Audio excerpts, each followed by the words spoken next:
Companies ये आज हम कवर करेंगे।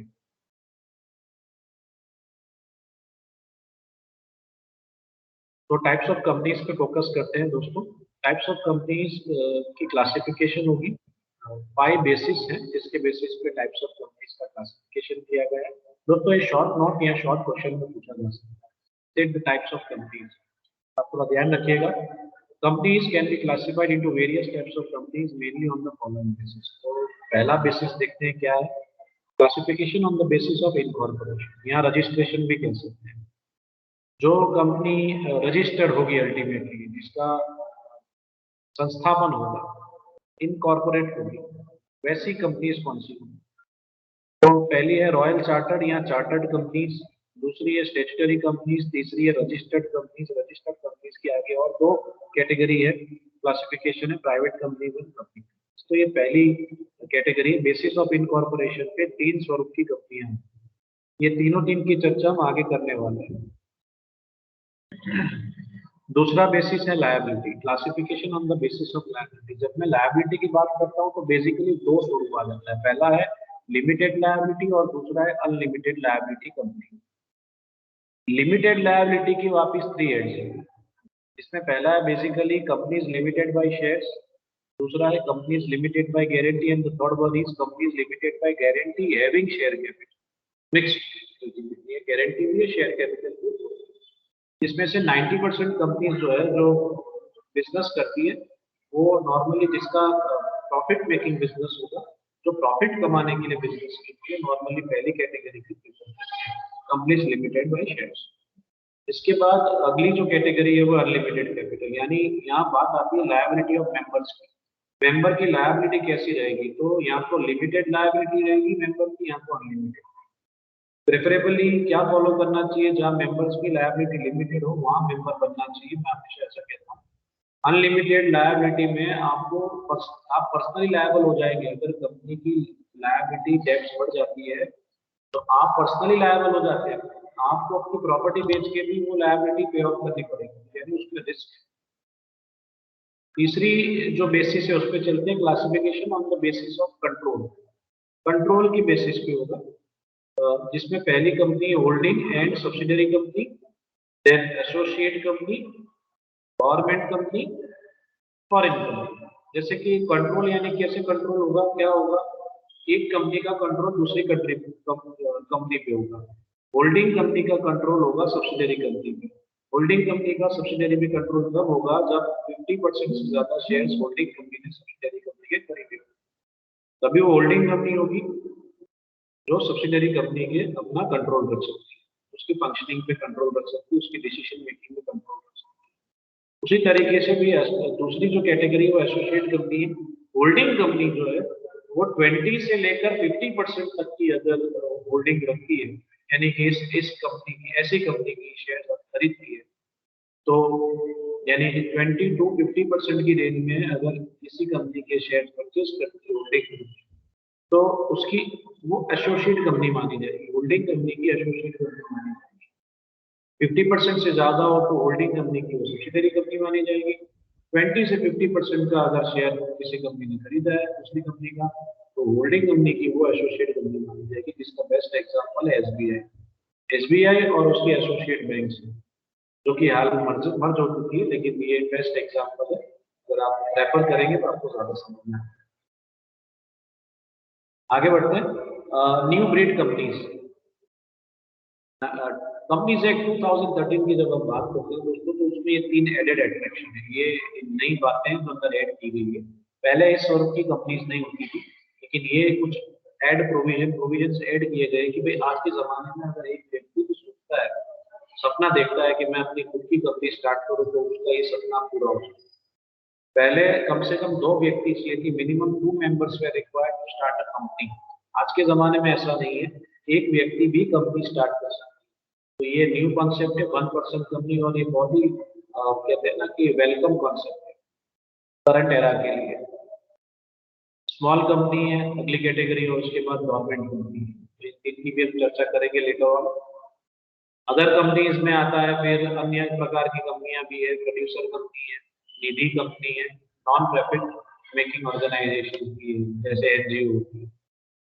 तो इतने स्वरूप की कंपनीज है हमारे भारत के अंदर, और कंपनीज एक्ट 2013 के हिसाब से। आगे बढ़ते हैं, टाइप्स ऑफ कंपनीज में थोड़ी और चर्चा करेंगे आगे। टाइप्स ऑफ कंपनीज में जो पहली कैटेगरी है, classification on the basis of incorporation, तो उसके हिसाब से 3 स्वरूप की कंपनियां हैं। 3 स्वरूप की कंपनियों की थोड़ी सी हम चर्चा करेंगे, डिस्कशन करेंगे। पहला है रॉयल चार्टर और चार्टर्ड। रॉयल चार्टर्ड या चार्टर्ड कंपनीज क्या होता है तो समझते हैं। अगर आपको याद होगा, ईस्ट इंडिया कंपनी इसका बेस्ट एग्जांपल है। East India company was formed and governed under chartered, यानी कि order of king of British. ये कैसी कंपनी होती है? ये कंपनी तब स्टार्ट होती है जब राजा परमिशन दे, राजा या रानी, यानी बात हो रही है पुराने जमाने की। आज के जमाने में ऐसी कंपनीज नहीं मिलेगी आपको। पुराने जमाने की कंपनियां ये, जब राजा रानी का राज होता था, किंग और क्वीन जब हम ये राज करते थे हमारे पर्टिकुलर कंट्री के अंदर, तब की बातें। These companies are incorporated under special royal charter issued by the king or queen. Their powers and actions are governed by the charter. Chartered means what? Chartered means a written order by a country's sovereign or legislative power by which an institution such as company, university or city is created. कहना क्या चाहते हैं? तो ये यूं कहना चाह रहे हैं कि कोई किंग या क्वीन जब तक ऑर्डर इशू ना करे तब तक आप कंपनी स्टार्ट नहीं कर सकते। यानी अगर आपने उस जमाने में, पहले के जमाने में कंपनी स्टार्ट करनी थी, तो आप पहले राजा या रानी जो भी राज कर रहे हैं उनसे परमिशन ले लीजिए, जिनका राज हो कंट्री के अंदर, उनसे आपने परमिशन ले ली, फिर ही आप कंपनी स्टार्ट कर सकते। अगर आप परमिशन लिए बिना कंपनी स्टार्ट करते हैं तो आपकी कंपनी वैलिड नहीं मानी जाएगी तब के जमाने में भी, क्योंकि आपने राजा से परमिशन ली नहीं। यानी एक तरीके से आपकी कंपनी कैसी मानी जाती, तब इलीगल कंपनी मानी जाती, तो वैलिड नहीं होगी। और उसके बाद अगर राजा को पता चल जाए कि आपने कंपनी स्टार्ट की और आपने उसकी परमिशन नहीं ली है तो फिर प्रॉब्लम। तो ऐसी सिचुएशन थी तब के जमाने में। अगर आपने कंपनी स्टार्ट करनी हो, कोई यूनिवर्सिटी स्टार्ट करनी हो, कोई सिटी की स्थापना करनी हो, तो आपको राजा से परमिशन लेनी, उनसे ऑर्डर लेना होगा, जिसे चार्टर कहते हैं। रिटन ऑर्डर होता है, फरमान होता है उनका फरमान। अगर आपको मिले, ऑर्डर मिले, आपको परमिशन मिले, फिर ही आप कंपनी स्टार्ट कर पाएंगे। आज के जमाने में इस वर्ग की कंपनीज आपको नहीं मिलती, लेकिन ऐसी कंपनीज पहले थी, इसलिए हमने थोड़ी चर्चा की। उसके बाद आता है दूसरी जो कैटेगरी कंपनी की है, वो है स्टैट्यूटरी कंपनी। स्टैट्यूटरी कंपनी क्या होती है? स्टैट्यूटरी कंपनी यानी दूसरा नाम अगर हमको देना हो तो हम कह सकते हैं लीगल कंपनी। ये कंपनी इस स्वरूप की होती है कि इनकी खुद की स्पेशल एक्ट होती है। These companies are formed under the special act of the parliament or state legislature या स्टेट गवर्नमेंट या स्टेट पार्लियामेंट। सेंट्रल पार्लियामेंट कह लीजिए या स्टेट पार्लियामेंट कह लीजिए। ये जो भी कंपनीज है ये पब्लिक वेलफेयर के लिए काम करती है, खुद के लिए काम नहीं करती। प्रॉफिट मेकिंग इनका ऑब्जेक्टिव नहीं होता है। इनका ऑब्जेक्टिव होता है कि समाज को मदद करे, समाज को हेल्प करे, पब्लिक को हेल्प करे, ये इनका ऑब्जेक्टिव होता है। जैसे RBI, reserve bank of India under the RBI act 1934, SBI under the SBI act 1955, industrial finance corporation of India, life insurance corporation of India, state trade corporation etcetera, इनके examples हैं। अब जैसे देखिए आरबीआई है, तो आरबीआई को कोई company act follow नहीं करना है, इनका खुद का एक्ट है, इनका खुद का लॉ है, इनके खुद के रूल्स एंड रेगुलेशंस है, इनका खुद का मेमोरेंडम है, इनका खुद का आर्टिकल है, वो वही फॉलो करेंगे, ये दूसरे का क्यों फॉलो करेंगे? तो ये हो गई special company, statutory company, legal company, जिनका खुद का एक्ट है, खुद के नीति नियम है, उन्हें यही लॉ फॉलो करना है। आरबीआई का पहले एक्ट बना 1934 में, फिर आरबीआई की स्थापना हुई 1 अप्रैल 1935। वैसे ही एसबीआई भी, ठीक है। तो इन सबके खुद के एक्ट है। हाँ, इनकी एक्ट पहले बनेगी, फिर इनकी रचना हुई और इनका कार्य शुरू हुआ, इनकी फंक्शनिंग चालू हुई। ऐसी बहुत सारी कंपनीज हैं जो पब्लिक वेलफेयर के लिए काम करती है, पब्लिक के लिए काम करती है। प्रॉफिट मेकिंग इनका ऑब्जेक्टिव नहीं रहता है, ये पहला ऑब्जेक्टिव नहीं रहता। These companies are governed by the act of the parliament or by the state legislature. ये पार्लियामेंट इनको परमिशन देती है, पार्लियामेंट के कंट्रोल में ये काम करती है। सरकार इनको परमिशन देगी तभी ये कंपनी स्टार्ट हो पाएगी।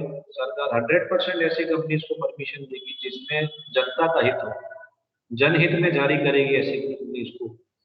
ग्रीन सिग्नल देगी। These companies are mostly public undertakings and are formed with the main objective of serving public and not for profits.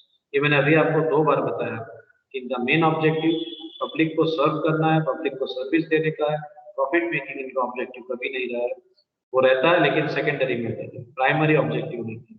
Any changes in the working of this companies is regulated by parliament or legislative amendments only. इनमें इनके rules and regulations में कुछ changes करने को, amendments करने हैं, तो वो भी पार्लियामेंट में पास किया जाएगा, फिर ही चेंजेस अप्रूव किया जाएगा। और अगर कोई रूल्स में इनकंसिस्टेंसी होगी तो कंपनीज एक्ट 2013 के हिसाब से वो उनमें जो प्रोविजंस की हो फॉलो करना पड़ेंगे। Companies Act 2013 applies to this companies if this its provisions are not inconsistent with the provision of the special acts under which they are taken. Special act में कोई ऐसा पुराना अभी देख 1934 की बातें हो रही है, तो तब के प्रोविजंस और अब के प्रोविजंस में तो चेंजेस होंगे, थोड़ा बहुत वेरिएशन होगा। तब का जमाना अलग था, आजादी के पहले की बात है, आज तो मॉडर्न जमाना हो गया, टेक्नोलॉजी की बातें हो रही है। तो 2013 में जो चेंजेस आए हैं उसमें अगर कोई फेवरेबल चेंजेस होगा तो वो आरबीआई एक्सेप्ट करेगा, एसबीआई एक्सेप्ट करेगा, बैंकिंग इंडस्ट्रीज उसको एक्सेप्ट करेगा।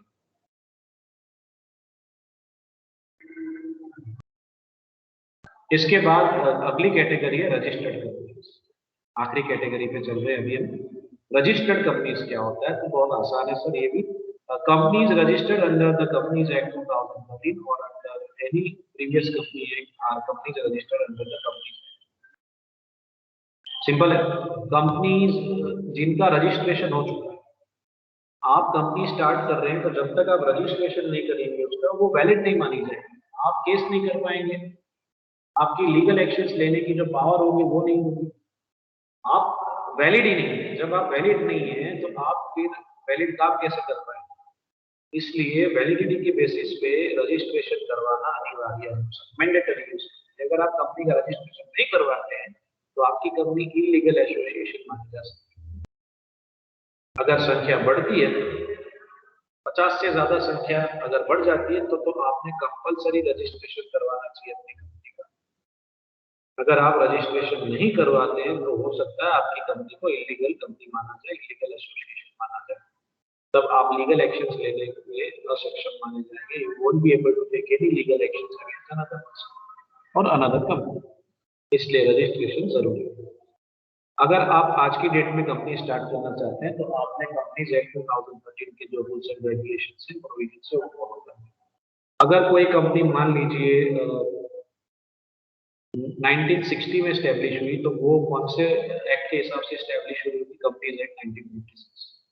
यानी आज का लॉ फॉलो करके चल रहा है। अगर आज के जमाने की कंपनी है, पुराने जमाने में अगर कभी वो स्टैब्लिश हुई तो तब का जो कंपनी एक्ट होगा, यानी अगर प्रीवियस कंपनी एक्ट अगर कोई होगा तो उसके बेसिस पे उसकी स्थापना हुई होगी और उसके नीति नियम उसकी फॉलो किए होंगे, और आज के जमाने में जो भी चेंजेस हुए वो भी इम्प्लीमेंट होते हैं, वो फॉलो करते हैं।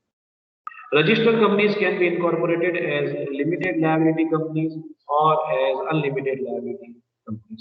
रजिस्टर्ड कंपनी को फर्दर क्लासिफाई भी किया जा सकता है, या तो वो लिमिटेड लायबिलिटी वाली कंपनी हो सकती है, या तो वो अनलिमिटेड लायबिलिटी वाली कंपनी हो सकती है। बात लायबिलिटी की आती है। They may be incorporated as private companies और पब्लिक कंपनीज, और फर्दर क्लासिफिकेशन होता है, या तो पब्लिक कंपनी हो सकती है या तो प्राइवेट कंपनी। तो इतना हमने आज के सेशन में कवर किया है। अगले सेशन में हम और आगे कवर करेंगे classification on the basis of incorporation. हमने कंप्लीट किया अभी दोस्तों। अगले सेशन में हम कवर करेंगे classification on the basis of liability.